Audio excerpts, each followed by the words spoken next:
Kai Haley. I'm one of the creators of this program. And as many of you know, we started this series to create a space for the design community to come together to explore the role of design in shaping the future. The processes and tools and mindsets that we have in our toolkit available to us are really essential for helping us do a good job with that. And I am really excited to be able to bring this topic to you all tonight, not just because data is becoming that ever more important component that we have to consider in our design process, but also because the work that Jason is going to present tonight has been very influential for me personally in my career as a designer.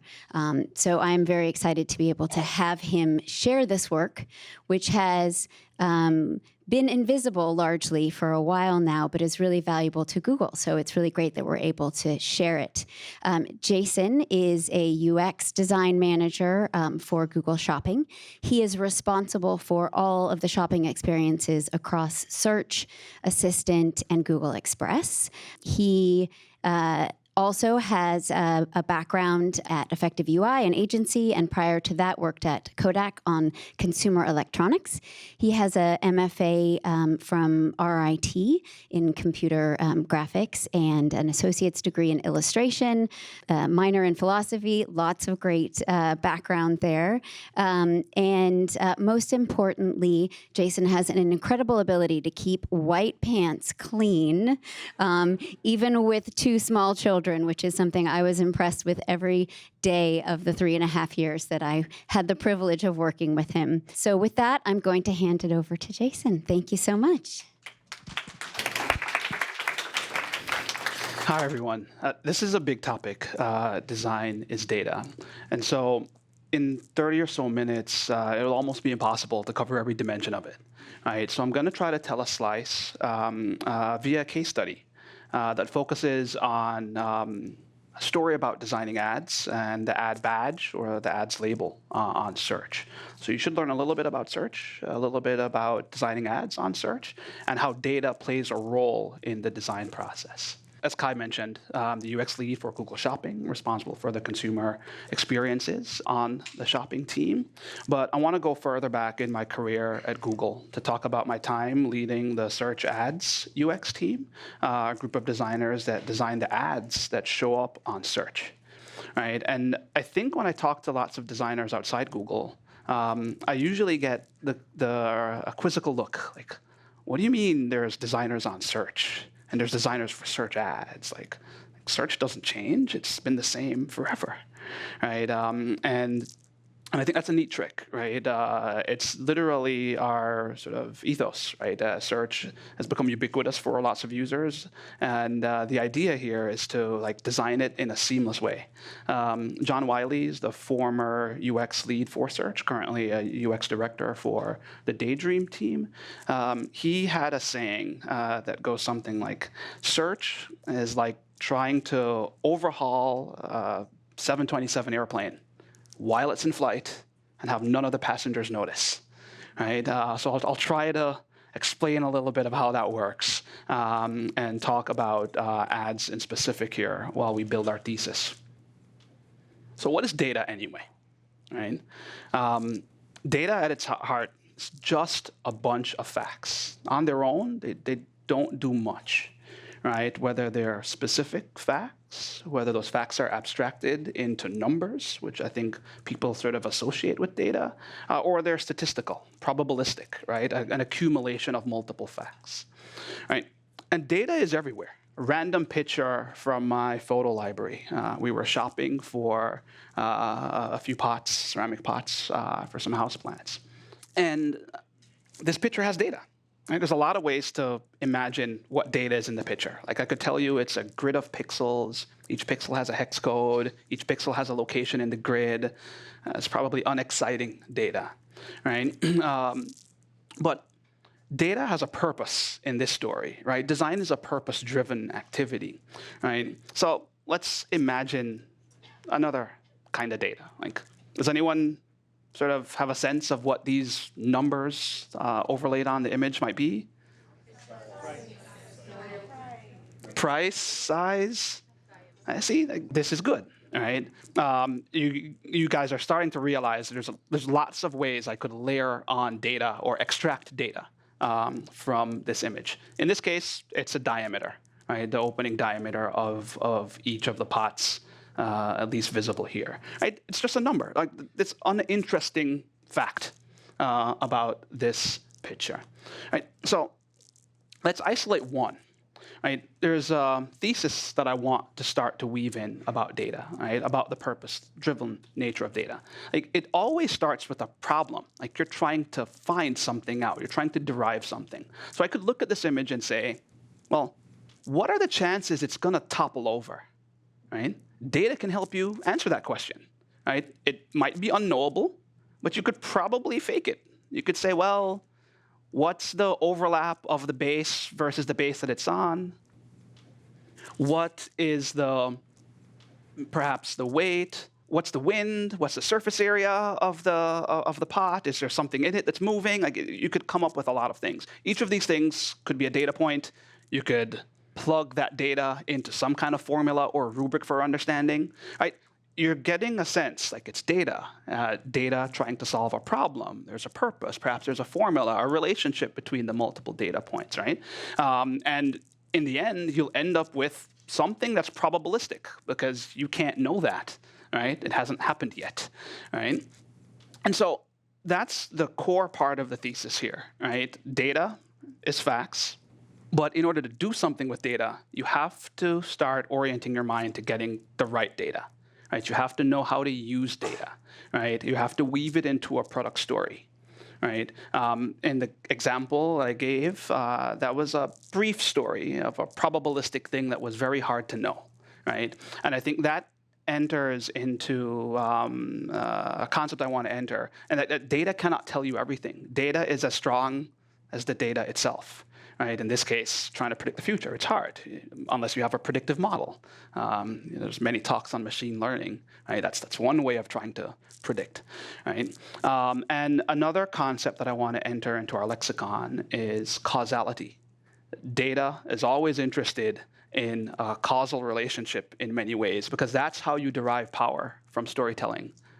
A happened, then B happened, or if this, then that, right? That's causality. Not to be confused with correlation, and hopefully never to be confused with coincidence, right? And if I can throw more alliteration at you, there are moments where we might even talk about confidence intervals and measuring a hypothesis with counterfactuals and so forth. I'll explain more later. With that said, deriving knowledge is what data is for. Right? And I'm not going to be necessarily a student of data here. Like, you can derive knowledge in a multitude of ways. But that's the point, right? The data needs to add up to something that's valuable to you to know, right? And it's important to understand that on your path of acquiring data or getting the right data. So let's take a look at ads and what designing for ads looks like. Because if I dive right into a project example, it might not be so clear what an ads designer does day to day. Right? So let me kind of give you a brief history and then lead into the case study so that folks can kind of get onboarded to what it looks like to design on search. So this is what search looks like. You're seeing a comparison, 2011, that's when I joined Google, versus today. Right? The devices have changed dramatically. The screen sizes are different, right? And this is a proportional ratio here. But the search experience has changed a ton, right? Same query, flowers, a lot's going on differently. In fact, kind of proud of the UI on the right. My shopping team is there in force. But that's a lot of dramatic change in search. So let me kind of walk you through how search and search UX kind of thinks about search. They live by principles, right? And I'm just going to give you a snapshot of some of the principles, right? A clear information design with beautiful typography. It feels clean. It's familiar across queries, right? It should be obvious, right? But these principles need to get articulated if a design team is actually going to do things well. And what's interesting about search is that it has to be the same thing sort of over and over for different queries to all people that use it. It has to be a really sort of tightly integrated system of well-designed components, right? And that's very challenging, right? Because for a sports query, we have to be the best sports app we can be.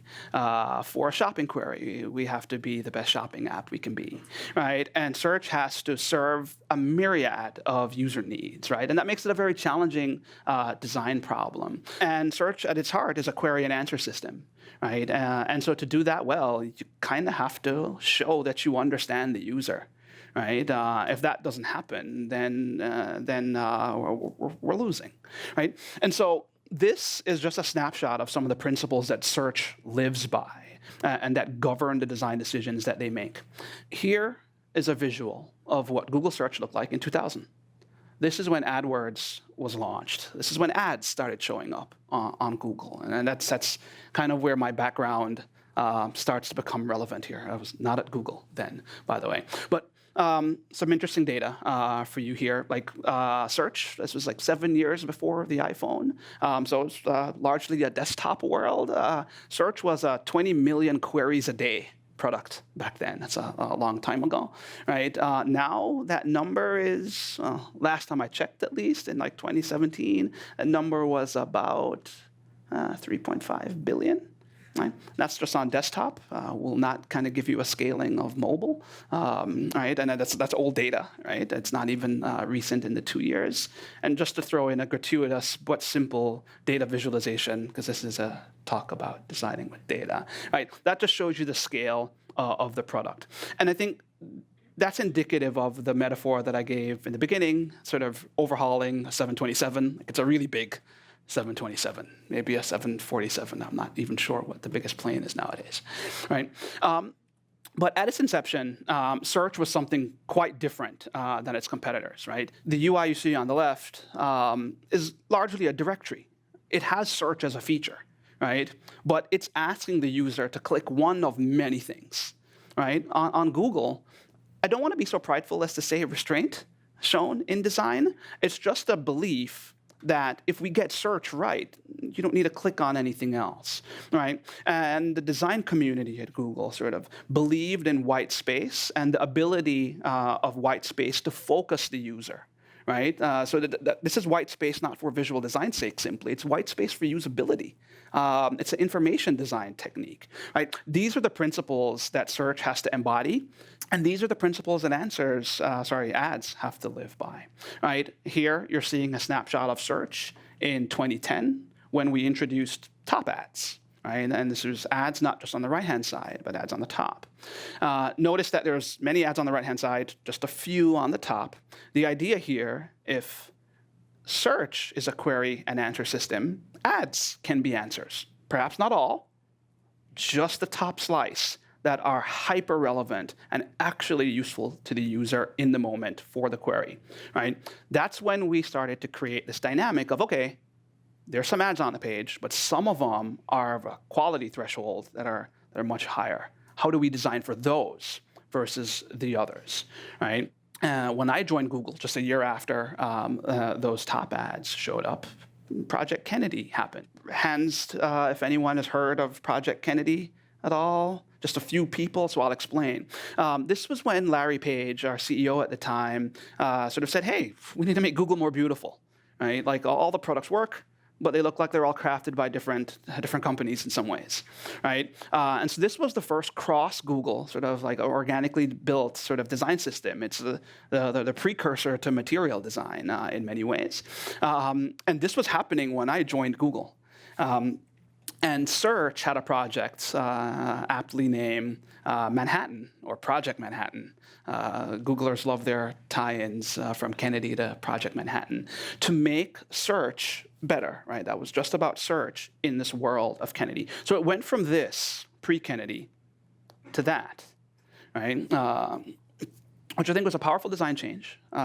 They refreshed the grid, modernized the page in multiple ways, but the ads sort of still were perhaps even more dominant as that main column got a little bit wider, right? So it's at that point that I had one of my first projects at Google, which is, okay, take all the ads formats and design them for this new world of Kennedy. Not the world before where ads were just on the right-hand side, but we want to express the capability of ads to be answers, serve unique use cases, reach for sort of bespoke design and presentation to be worthy of being on the top of the page.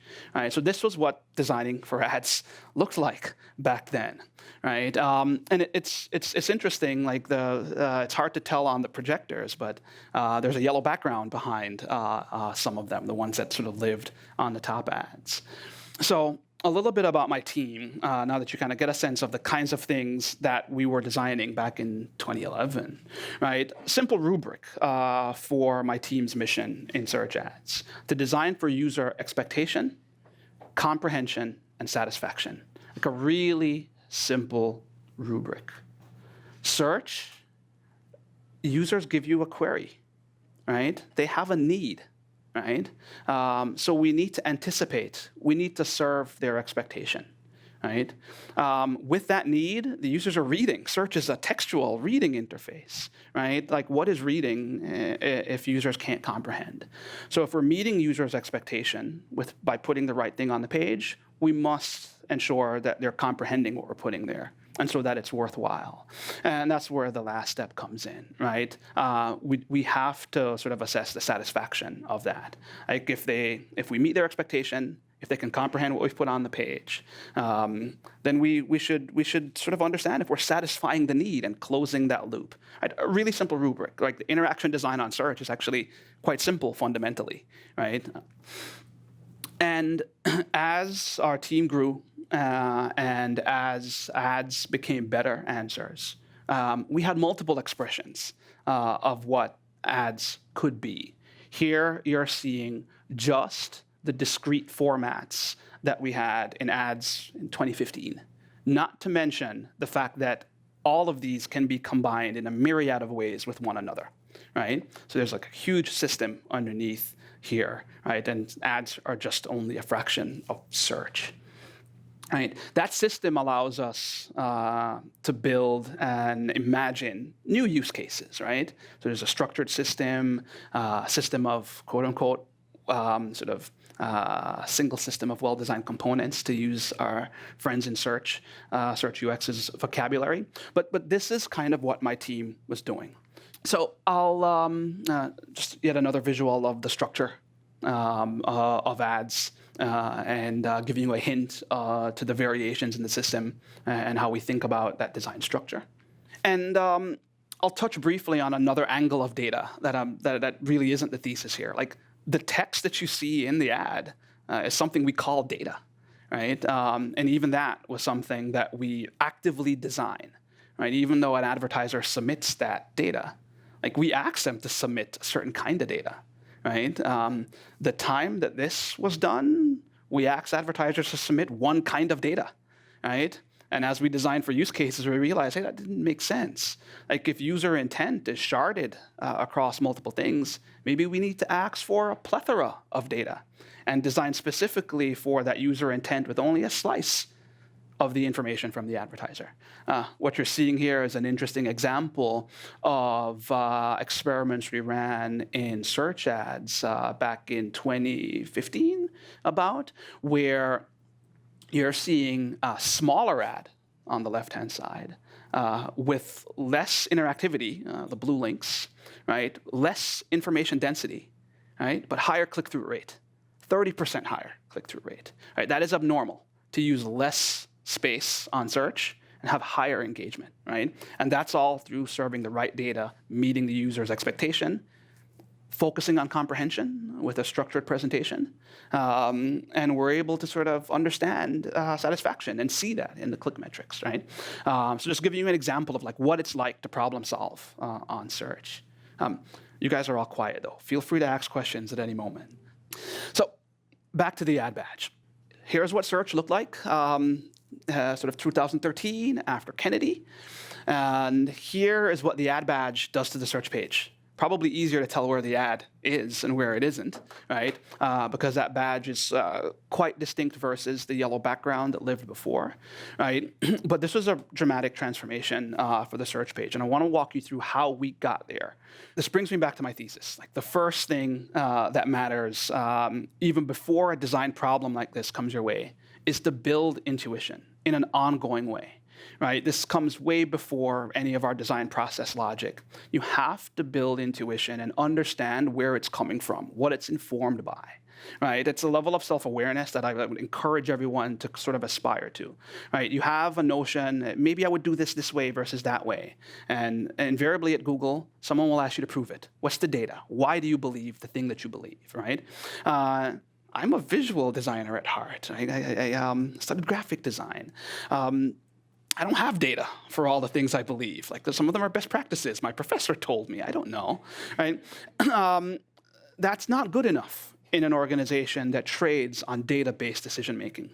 So even when you don't have data, you have to understand the intuition, right? And keep your intuition sort of stream of consciousness running, right? That self-awareness will matter as data starts to make decisions for you. What's interesting is this was my first intuition on the onset of this project. Like, why are the ads on the yellow background? Like, what artist would pick a yellow canvas? I even said to some of the leads in the search ads team, like, even if I was painting a sunset and I bought a ton of yellow paint, I would still start with a white canvas, right? And these ads are supposed to be our hero answers. Why yellow? And so that leads us to a mobile search redesign, one that we did after Kennedy to try to make sure our mobile experience was not a translation of desktop, but was truly mobile first. That was an opportunity where the entire design system was trying to find its way to a new level of beauty. Right? Aptly, we kept the Kennedy theme going and decided to call it Project Monroe. To be fair, Bouvier and Onassis were project names that were taken. Those were our first choices. But the theme of this project was to find a beautiful expression of search, one that had the iconic representation that search had. We did not want to devolve away from that, and one that was timeless. Right? We didn't want to be sort of casual or trendy here. We wanted to find robust ways, principled ways of designing for search. This was what we told ourselves: beautiful typography, responsive to touch. We wanted our branding to be clear and present. Information design at the paramount, as usual with search, right? Search is a textual interface, a reading interface. The prose should be natural, smooth, not robotic, right? And that set of principles leads me to the next point in the thesis, right? After you're building intuition about your designs, when you're solving design problems, you also need to live by principles. You need to understand these principles, clearly articulate them before you start gathering data. Right? Usually when I start gathering data, one of two things happens. The data starts to show me something I don't want to believe, and then I run away from the data. Or I understand the data clearly, and I do what any good scientist would do. They go where the data takes them, right? Evidence-based, right? And when that happens, the wayfinding is not up to you anymore. It's up to the data, right? And so having principles really matters if you're going to use data to actually problem solve, as opposed to use data to simply learn, right? So that's something that I want to sort of unpack for you. What are the principles kind of that underlined that project more than just the 5 bullets that I shared before, right? At Google at that time, we were busy trying to figure out what comes after Kennedy. What is Google made of, right? The words material design didn't exist, but we were asking the question, what material was Google made of, right? These are some of the visuals in the storytelling that was circulating across the company then. And we started to imagine that Google was made of this quantum paper, we called it, right? This paper with magical properties, that this is the material, right? This material lives in a world. It has a physics to it. It's in an environment. That environment has lighting. It has movement. It has rules, right? That's what material had or was coming to be in its sort of formative days. We even asked fun questions like, what are the physical properties of material? What happens if I zoomed in on that atom? What is it doing?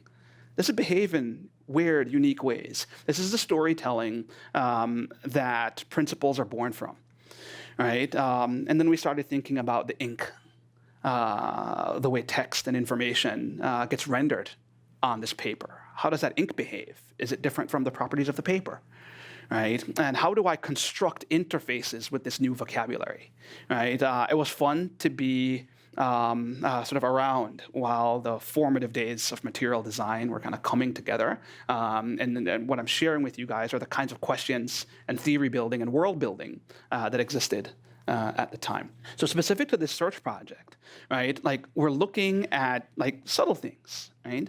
Things like, okay, those underlines, right? The leading, the typography, going from sort of use of bold to sort of more controlled use of bold, right? Just in the blue titles, not in every line of text, right? Subtle typography changes kind of can go a long way. But in spirit with that material theme, like this is what we wanted search to be. We wanted a cardified interface, one that actually was built of the same material substrate that we thought Google was built from, right? And one that had a new perspective on information organization, hat tip to the designers in search UX. This is from them. But that ad's yellow background persisted. It was tough for a visual designer to live with, right? It's hard to see on the projector, but that ad up there has a yellow background for a card. I'm like, we've talked about material. We've talked about its physics. I didn't know it was yellow. It was always white. Right, that became a sort of an existential problem from a designer's perspective, right? So how do we get something like this? This was our first concept of doing better, right? With an ad badge that was localized, one per ad, to try to improve clarity, improve visual design, make a better sort of information system of search, right? So at that point, specifically for the ad badge and ad labeling problem, these were the key principles to try to unlock that problem. And let me break down this framing, right? It's about an information design ethos, right? Search is a reading interface. Reading is something humans have done for a long time. There are ergonomics here. Reading is natural and intuitive. Right? We need to make sure that we understand, take advantage of those natural tendencies to make a reading interface that's excellent. Right? Search is a typographic interface. Typography can be beautiful. Make it beautiful. Use typography. Celebrate typography. Right? So that we can sort of elevate the reading experience. But thirdly, this is search.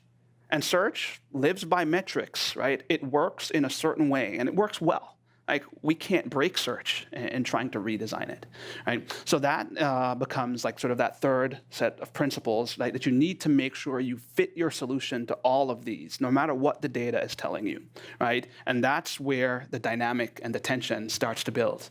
You have key principles. Now we're going to embark on a journey of trying to problem solve with that and see how data plays in. Since you guys perhaps don't design on search, let me explain a little bit about the search metrics.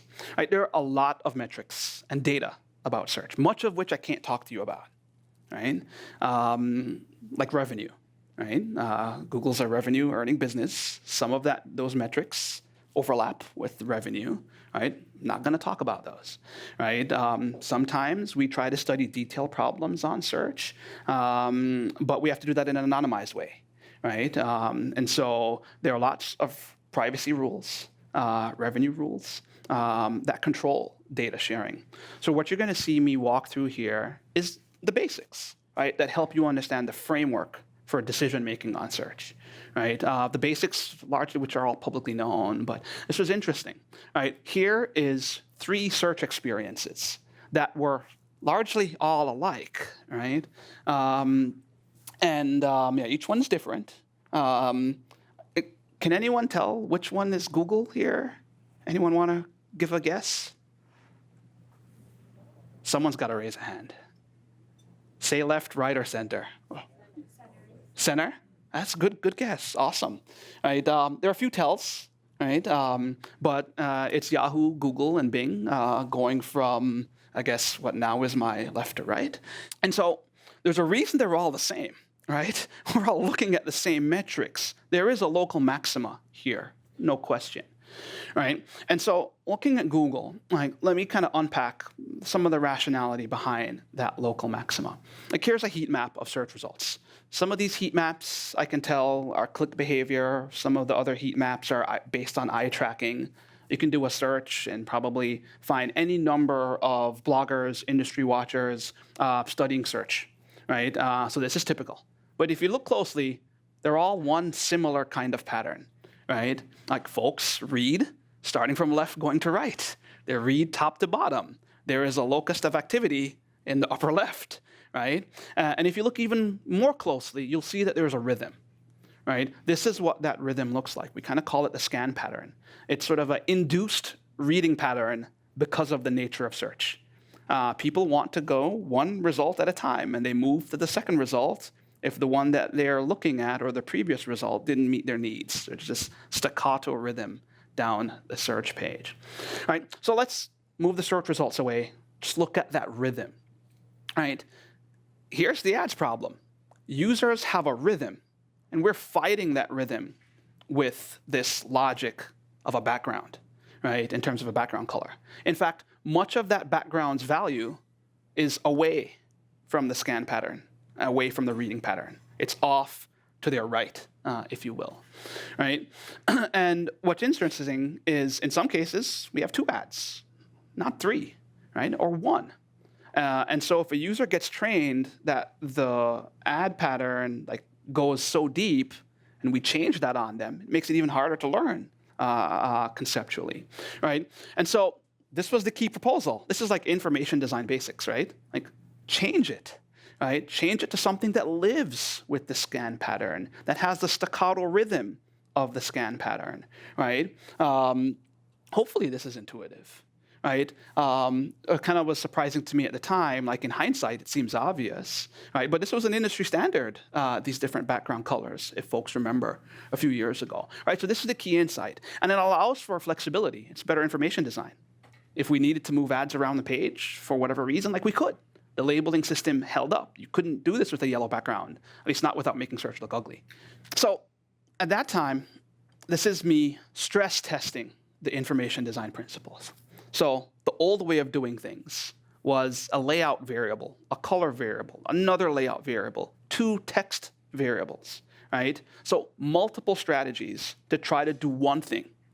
As a designer, I believe in efficiency. This doesn't look good to me. So how about a precision labeling system that's part text, part layout, but needs nothing else, right? This was the design insight that led to the change, right? And so here you see a bunch of information design principles being deployed before we render anything.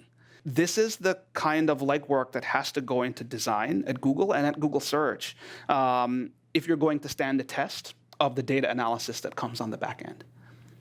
So in going between those 2 things, the next point of the thesis is storytelling, right? Data will come into play. We must validate our design decisions and our design thinking. So we have to build a hypothesis, have to tell the stories that connect your principles to the data, right? If those stories don't exist, then sort of folks will be talking at different wavelengths, and you'll have this sort of cross-functional, cross-discipline tension of maybe the engineers think something different from the design team, and that's not healthy when we're all trying to solve the same problem. So let's walk through that story a little bit. From exposition through to closing, we want users to trust that they can find the ads easily, efficiently, right? But there's many ways that we ask users to find those ads. A yellow background, or a text label, or on the right-hand side, right? So after examining our principles, we think we have some techniques that allow users one strategy. Maybe this will get us to better accuracy, right? So let's go gather the data that proves that. And if that's the case, maybe we might have an industry standard on our hand, or at the very minimum, a good launch, an improvement in search. Right? This story happens right at the moment where we're trying to figure out where is this going. Like, this story helps inform how we're going to gather data, because I know what the right data is, because I know what the outcome I need to prove. Right? So all of this is the way the design process has to sort of flex in order to anticipate and live well with the data-driven process that comes after, right? So that key moment, right, that's the one that's really the culmination of the design work, quite frankly, right? But the next step, right, that's where the data process lives. So let's take a look. Well, before we take a look, like, this is what the designers are doing at the time. This is what I'm doing at the time. Like, I'm imagining, okay, if we can get this thing to work, like, what are all the things that we can do? We can throw more structured data in. Like, we don't have a yellow background, so photography and map data all can live in these card architectures, right? This is putting the cart before the horse, by the way, right? But this is kind of natural for a designer. Like, you have new labeling system. It enables some new things that you could do, things that were hard to do before. I showed you ads with like video thumbnails and imagery on a yellow background. It was horrible, in my opinion. And these are the hopes and dreams of a designer. Like, if you get trapped here, you will get frustrated, right? Because there is no path here until the data stuff comes. So let's look at that process that's connecting these two, right? Like, my thesis kind of culminates with the interweaving of the process here. So I'll walk through really quickly. Perhaps this is the key slide, and then I'll give you some highlights of the process after. And then we can wrap up and perhaps open up to kind of more questions, right? It's simple. Like, you could build tighter rubrics here, right? And this is not the design process as canonically told, right? This is nuance to try to make sure designers are robust when engaging with the data-driven side here. Hopefully this makes sense to folks, right? Build hypotheses, experiment, A/B test, analyze the data, validate, and find your way to launch. But before you do that, you kind of actually have to have a design candidate. So your design process leads into that, right? So a few of the process details, just to give you some highlights. So this is the fun stuff, right? This is saying, okay, how many ways could we do this ad badge? We had dozens of examples that we looked at, right? This is in the design execution part, right? This is not where the fun part is, even though this is where the design team spent a lot of their time. The fun part starts after that with the experimentation, of which we ran multiple. This is the first one. In fact, the media picked up on this first one, right? So it's a simple experiment. It should be obvious what we're trying to understand, right? What connotes it's an ad? It's that yellow background. And that text label that's in the upper right that's meant to live with the yellow background, which ironically doesn't live with the second ad, which makes it a poor design, in my opinion. Right? So we're really trying to figure out, can users tell where the ads are? Right? That data is like not the point. The point is you have to understand that. You have to understand what you're trying to ask from the experiment. Right? Now you have a framework to judge the data that's coming back to you. Live traffic experiments are data from real users. I'm not going to give you the data points here. But what I want to give you is a rubric for understanding. If you don't bring this to the table as a designer, the data scientists will. They'll have their rubric, right? And they're not understanding the goals of the design, not necessarily, right? So you have to make that connection as a designer. This is what the media picked up, right? Google testing new look for mobile ads or AdWords ads. And one of the quotes here, the new label especially pops, goes on to say, because it's not on a yellow background, because it's on a white background, so it pops, right? This is the kind of validation that we're looking for, right? Validation that, like, it's prominent. Users are seeing it. The media is seeing it, right? So this is like a positive sign, overwhelmingly positive sign, right? So at that point, I think what you need to understand is, like, there's first order data, right? Which is the question you're asking, right? You can ask them directly, right? Can you tell where the ads are? Right? There's second order data and sort of third order data or context, right? That second order data is proxies. It's things that are hard to know that you maybe have to collect multiple times of data, maybe think of either formulas or think of them as proxies for other things that you're trying to tell. Like one thing that we do in search is like, look at what people click on.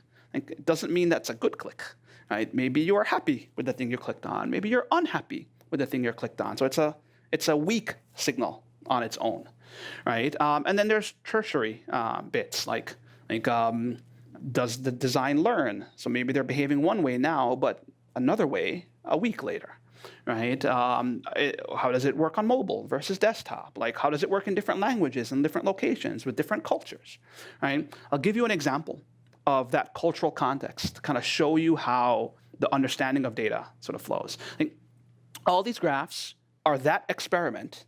It's click behavior, right, in different countries. I'm not showing you the countries. I'm not showing you what's on the X and Y axis, just to kind of protect the data. But one of these graphs looks quite different. That bottom right graph, downward trend. What is going on? Because all of them are relatively flat. The movement is largely in the noise if you try to draw a line of best fit. So that's the trend. It was Japan, right? So that's when the context and the principles come into play. Like, why is this happening? What's going on, right? How do we understand this? Like, we're putting a Japanese character ad label beside a Roman character URL. Like, that's something we didn't do before. These things didn't juxtapose, right? We're putting Japanese characters in a bounding box, right? They're much more detailed characters than Roman characters. Like, is that affecting reading and comprehension, right? How might we edit the design based on that region behaving differently, right? So, like, that's the power of data, right? It can highlight nuances of your design that weren't clear, like, a few slides ago when I was so proud of the information design logic, right? And so that's what data can allow for, like detailed problem solving to make sure that we land good launches for search at scale, right? And then that's just one of many experiments. We tried a ton of colors as well, right? I can't go through all the experiments here, but this is the nature of design on search, right? It's building through design execution. It's experimentation with storytelling that allows us to gather the right data, explore the relevant context, and improve our design making, right? So before and after, right? That's what we were able to accomplish with this particular story. And we had a fun moment when we launched this, right? Like industry watchers like iQuant blog, this is their blog page. They are researchers, data scientists, and so forth, and they have worked with Google in the past, not on this project. And so they know some of the complexities here, and it was fun to have them say this, calling it a work of genius. I think it's quite too flattering. And Fast Company even picked it up. I thought this was a fun quote from them, right?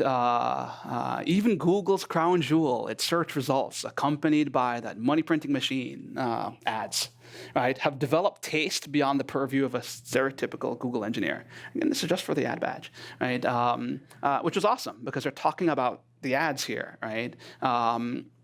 So that was a moment that I think our team was proud of. And we even started to see some interesting before and afters. So this is an ad with a yellow background, hard to tell, Yelp ad in the right. Much better design, in my opinion. It showed up afterwards with an ad badge. A few more examples, right? I don't want to make the attribution here too direct, right? But when you make a launch on Google, lots of folks see it. So in summary, build intuition in an ongoing way, right? Because those intuitions are going to be the well that you draw your principles from. You have to have those principles and marry those principles with storytelling before you invest in data.